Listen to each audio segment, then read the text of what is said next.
এক-১১ সরকারের কুশীলব হিসেবে পরিচিত ডিজিএফআই এর সাবেক মহাপরিচালক মোহাম্মদ আফজাল নাসেরকে গ্রেফতার করেছে ঢাকা মহানগর গোয়েন্দা পুলিশ ডিবি।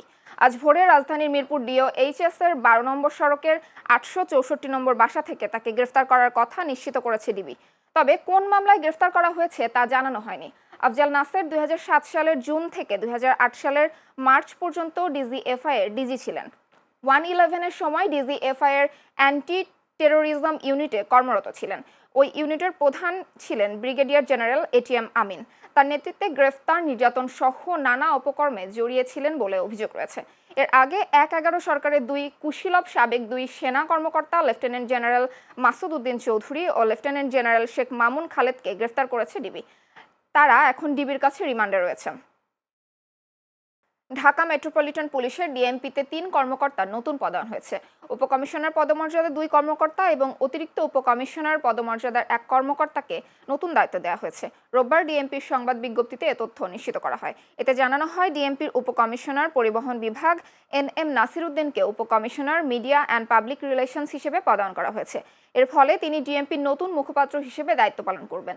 অপরদিকে উপকমিশনার মোহাম্মদ আহাদুজ্জামান মিয়াকে উপকমিশনার পরিবহন হিসেবে প্রদান করা হয়েছে। এছাড়া অতিরিক্ত উপকমিশনার পি&আর মোহাম্মদ ওয়ালিউল ইসলামকে অতিরিক্ত উপকমিশনার গোয়েন্দা, সাইবার অ্যান্ড স্পেশাল ক্রাইম বিভাগ উত্তর হিসেবে দায়িত্ব দেওয়া হয়েছে। এবার জ্বালানি তেলের অবৈধ মজুত ও পাচারকারীদের বিরুদ্ধে কঠোর হচ্ছে সরকার।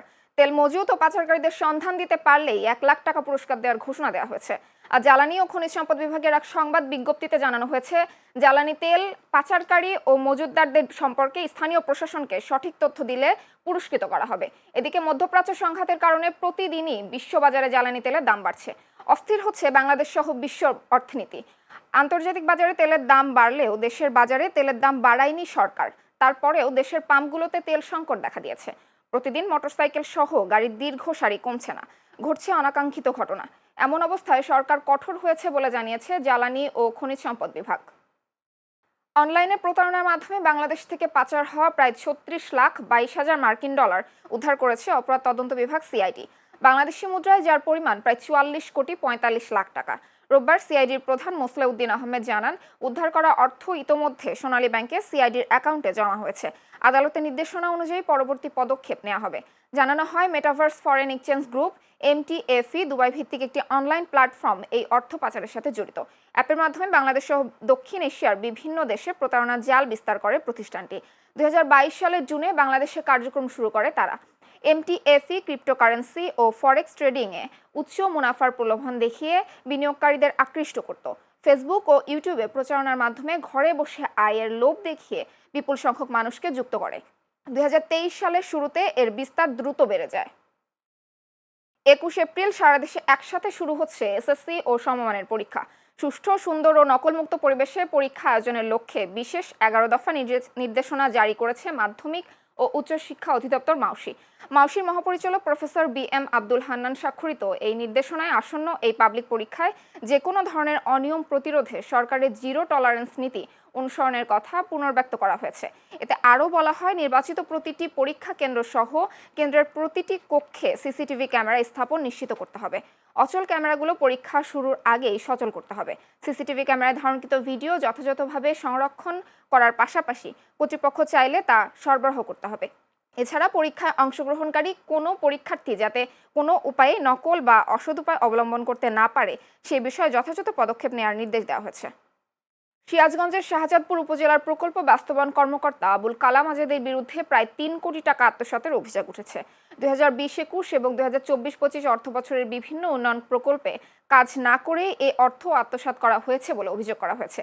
লিখিত অভিযোগ সূত্রে জানা যায়, নদী ভাঙনে ক্ষতিগ্রস্তদের জন্য বরাদ্দ ৪৬ লাখ টাকা, আশ্রয়ণ প্রকল্পে মাটি ভরাট বাবদ ১৫০ মেট্রিক টন গম, কাবিখা ও টিআর কর্মসূচি রিজার্ভ সহ মোট প্রায় ৩ কোটি টাকার অনিয়ম হয়েছে। এ বিষয়ে স্থানীয় ব্যবসায়ী মোতাহার হোসেন ২০২৫ সালের ১১ আগস্ট মন্ত্রণালয়ের সচিব বরাবর লিখিত অভিযোগ দেন। এরই প্রেক্ষিতে রোববার দুর্যোগ ব্যবস্থাপনা ও ত্রাণ মন্ত্রণালয়ের পরিচালক মোহাম্মদ আব্দুর রশিদ তদন্তে আসেন। শেরপুরের নালিতাবাড়ীতে অনুমোদনহীন একটি বেসরকারি হাসপাতাল সিলগালা করেছে জেলা স্বাস্থ্য বিভাগ। রোববার শহরের উত্তরবাজার এলাকায় অবস্থিত মায়ান জেনারেল হাসপাতাল এ ভ্রাম্যমাণ আদালতের অভিযান পরিচালনা করা হয়।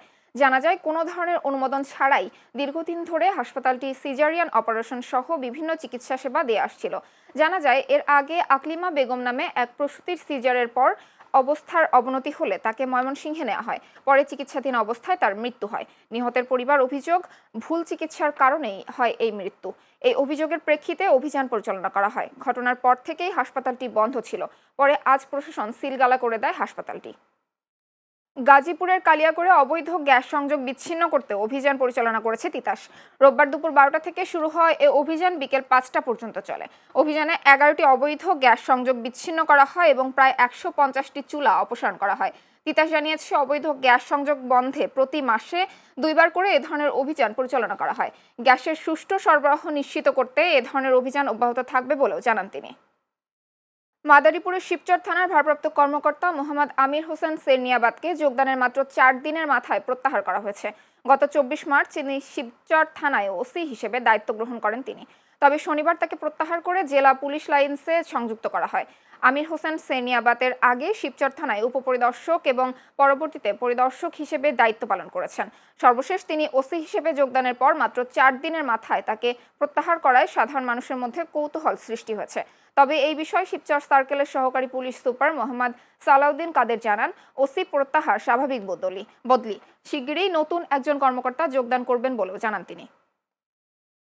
ইটভাটার কালো ধোঁয়া নিঃশব্দে বিষ ছড়াচ্ছে পরিবেশে। এতে ভাটার আশেপাশের এলাকা, নদী, শহরাঞ্চল ও গ্রামীণ জনপদের জনস্বাস্থ্য মারাত্মক হুমকির মুখে পড়েছে। ভোলায় ইটভাটায় নির্বিচারে পোড়ানো হচ্ছে জ্বালানি কাঠ, যার ফলে দ্রুত উজাড় হচ্ছে বন ও গাছপালা। অধিকাংশ ইটভাটায় চলছে পরিবেশগত ছাড়পত্র ও বৈধ লাইসেন্স ছাড়াই। আইন থাকা সত্ত্বেও বসতবাড়ি, কৃষিজমি, নদীতীর ও পাহাড় ঘেঁষে এলাকায় স্থাপন করা হচ্ছে এসব ভাটা। এখনই কার্যকর পদক্ষেপ গ্রহণ না করলে ভবিষ্যতে পরিস্থিতি আরও ভয়াবহ আকার ধারণ করতে পারে বলে সতর্ক করছেন বিশেষজ্ঞরা। বিস্তারিত প্রতিবেদনে।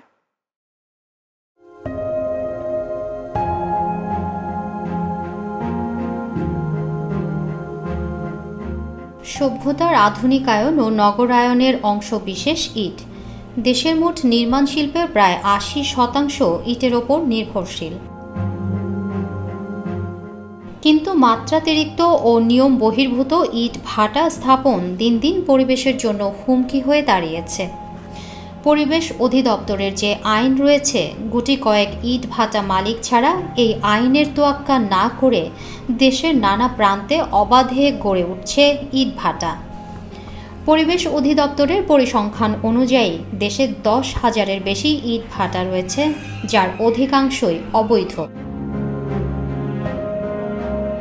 গেল এক দশকে কৃষিজমি, পরিবেশগত সংকটাপন্ন এলাকা, বন, অভয়ারণ্য এসব এলাকায় ইট ভাটা স্থাপন নিষিদ্ধ হলেও ওইসব জায়গাতে নিয়ম বহির্ভূতভাবে গড়ে উঠছে ইট ভাটা।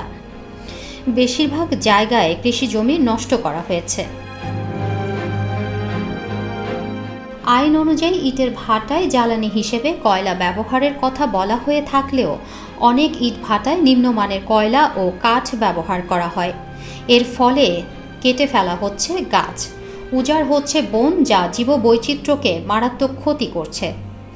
প্রতি বছর প্রায় 20 লাখ টন কাঠ পোড়ানো হয় কেবল ইট ভাটার কারণে।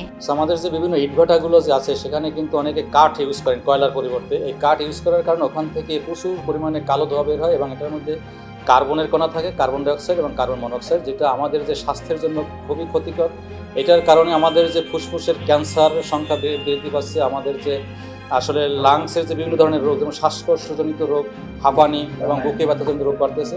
এটা অবশ্যই কাঠের পরিবর্তে কয়লা ইউজ করা, যেখানে কালো ধোঁয়া নির্গত হয় না এবং পরিবেশের জন্য ভালো। আমাদের সবাইকে সচেতন থাকতে হবে। আমরা ইটভাটা যারা আছে তারা যেন পরিবেশের নিয়ম মেনে আমরা যেন ইটভাটাগুলো পরিচালনা করি এবং এই কয়লার পরিবর্তে যেন কাঠগুলো ব্যবহার না করি। ইট তৈরির প্রধান কাঁচামাল মাটি কৃষিজমি থেকে সংগ্রহ করায় প্রতি বছর আনুমানিক 60,000 একর জমির উপরিভাগের মাটি ইট তৈরির জন্য ব্যবহৃত হয়। এর ফলে কৃষিজমির উর্বরতা হ্রাস পায়, ভূমি ক্ষয় বৃদ্ধি পায় এবং দীর্ঘমেয়াদে খাদ্য নিরাপত্তার ঝুঁকি তৈরি হয়। পাশাপাশি ইটভাটার নির্গমন মাটির জৈব উৎপাদন নষ্ট করে উর্বরতা কমিয়ে দেয়। করাতকল বসিয়ে তারা নির্বিচারে ইট পোড়াচ্ছে এই গাছ দিয়ে। এতে আমাদের যেভাবে নষ্ট হচ্ছে আমাদের পরিবেশ। অন্যদিকে ইটভাটার আশেপাশে দেখবেন যে আপনি ফসলি জমিতে ব্যাপক ক্ষতি হয় কৃষকের। দিন কিন্তু নির্বিচারে বন উজাড় করে কিন্তু আমাদের যে পরিবেশে যে আমাদের জলোচ্ছ্বাস ঘূর্ণিঝড় থেকে আমরা যে রক্ষা পাবো সেগুলো কিন্তু দিন দিন উজাড় হয়ে যাচ্ছে। ইটভাটার চারপাশে যে আমাদের গাছগুলো আছে ওই গাছগুলোতে কিন্তু ফল ধরে না। হ্যাঁ, নারিকেলগুলো ঝরে ঝরে পড়ে যাচ্ছে, বড়িগুলো ধরছে না এবং সবুজ গাছগুলো দিন দিন মরে যাচ্ছে এই পরিবেশ খারাপের কারণে। আমরা প্রশাসনের কাছে চাই অতি দ্রুত এই লার্কির যেই ইটভাটাগুলো রয়েছে সেগুলো বন্ধ করা হোক। এই ইট ভাটা থেকে নির্গত ধুলো ও বায়ু দূষণ জনস্বাস্থ্যের জন্য মারাত্মক হুমকি সৃষ্টি করছে। পরিবেশ অধিদপ্তর বলছে ঢাকার বায়ু দূষণের প্রায় 25 থেকে 30% ইট ভাটা থেকে আসে। ভোলা জেলায় মোট 95টি ইটের ভাটা আছে, এর ভিতরে 71টি বৈধ এবং 24টি অবৈধ ইট ভাটা। এবছর 5 দিন মোবাইল কোর্ট পরিচালনা করা হয়েছে, 13টি ইট ভাটার বিরুদ্ধে 30,50,000 টাকা জরিমানা আদায় করা হয়েছে এবং আমাদের কার্যক্রম চলমান আছে। এই বছরে অল্প সময়ের মধ্যে কিছু দিনের মধ্যে আমাদের আরো অনেকগুলো মোবাইল কোর্ট হবে আর জরিমানার পরিমাণও দিতে হবে এবং আমাদের এই কার্যক্রম চলমান আছে। পরিবেশবিদরা বলছেন বাংলাদেশেও পরিবেশ বান্ধব প্রযুক্তি গ্রহণ এবং এএসি ব্লক ও কংক্রিট ব্লকের ব্যবহার বাড়ালে দূষণ উল্লেখযোগ্যভাবে কমানো সম্ভব।